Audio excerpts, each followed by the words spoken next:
Thanks for tuning in to the Urban Scope podcast. Of course, I'm back with more WNBA news and just watching the WNBA and being a fan of the sport. I was thinking as a fan, how can the league be better? How can the league get to that success that the NBA has now?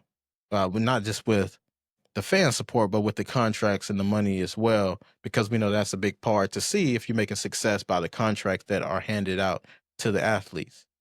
So the NBA has not always been the billion-dollar business that it is today. Of course, it had a startup because we know that, big time stars, players that were averaging 50 points a game, like Wilt Chamberlain, were only making $100,000 a year, and players that were getting 20 plus rebounds a game, like Bill Russell, was only making 100,000 a year.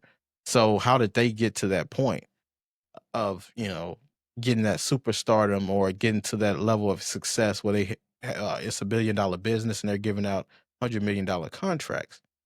Well, the simple answer is because of Magic Johnson and Larry Bird's contribution to the game and how their rivalry sparked interest. They no longer had tape delays for the game, and they had started, you know, broadcasting these things live with broadcasters. And the contracts became enormous, and the fan support became surreal, and they became a worldwide business, and they became global.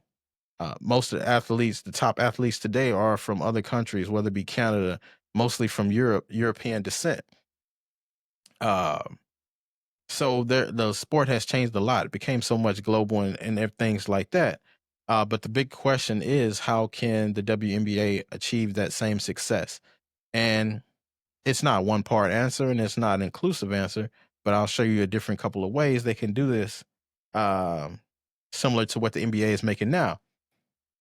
Now, one of the reasons is kind of above their control and above everybody's control, but it just be the natural growth of the world and the country, of especially. But yeah, definitely the world is by the depletion or the minimization or the eradication of sexism, because a lot of people don't watch women's sports because they're not dunking or they're not as athletic as the male athletes. But if we can get past that and just having a love for the sport and the love for the game and for the love of the craft, then the WNBA will be better for it. That's why you can appreciate a Tim Duncan, who is not known for his dunking, of course, or he's not known for fancy dribbling or fancy, a flashy game, but he plays the game well and he plays it to a T. He's very fundamental. And most of these WNBA players are very fundamental, and I appreciate that. And there's not a lot of bickering about calls and things like that, like the NBA. And of course, there's not a lot of marketing behind it, so there's not a lot of commercials, which I like a lot as well. Because sometimes the NBA, a game is supposed to start at 7.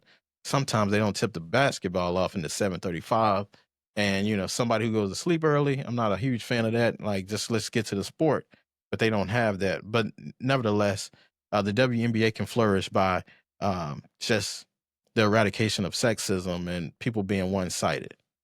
Another way the WNBA can achieve that NBA type success is by the scheduling.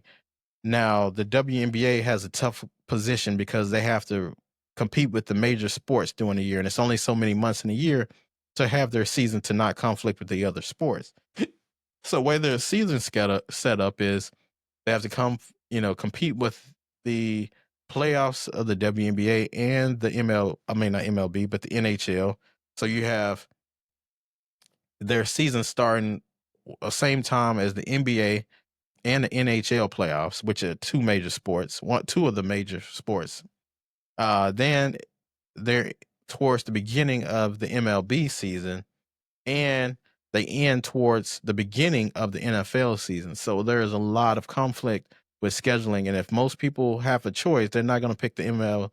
They're not going to pick the WNBA game over the rest of the 4 major sports. It's just not going to happen, unfortunately. But they haven't found a way to schedule the games around the times that the NFL, the NBA, MLB, and NHL don't have games on that night.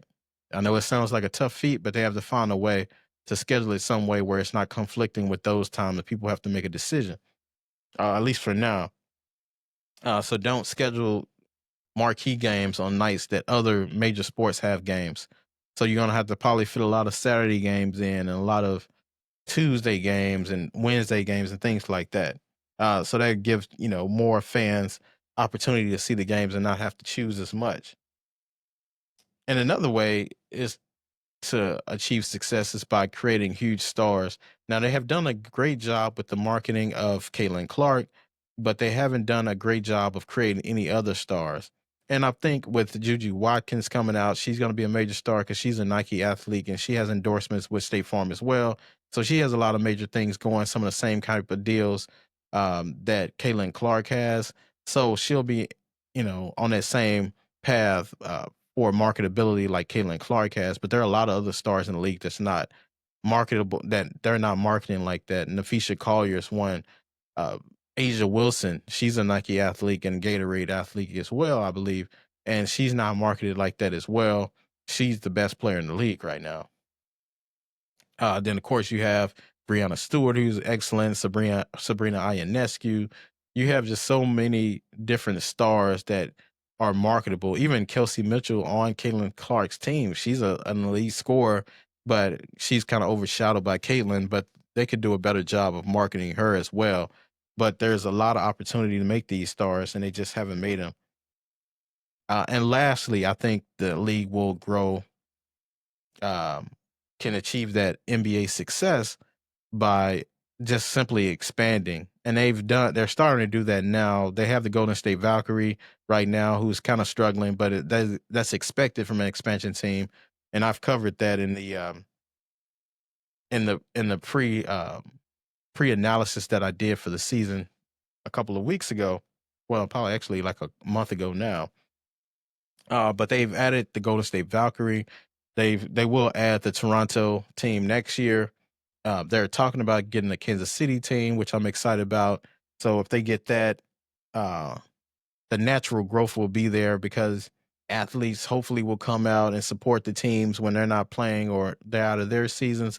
So they'll come out and support these players, especially the NFL players, supporting the league and making appearances will also, bring extra eyes to the game and bring more acknowledgement to the game and more light on the game that I think it deserves.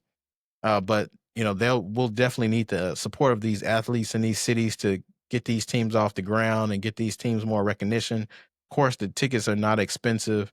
League pass definitely is not expensive. I think I spent like $30 on the whole league pass for the WNBA. So, of course, when they get more growth, that price will be exponentially higher. So it'll probably be like 120, like around I think the NBA's is. But nevertheless, it's a great league to watch, and hopefully the expansion will come there, and we'll definitely cover that. So as always, until next time, I'll see you next time.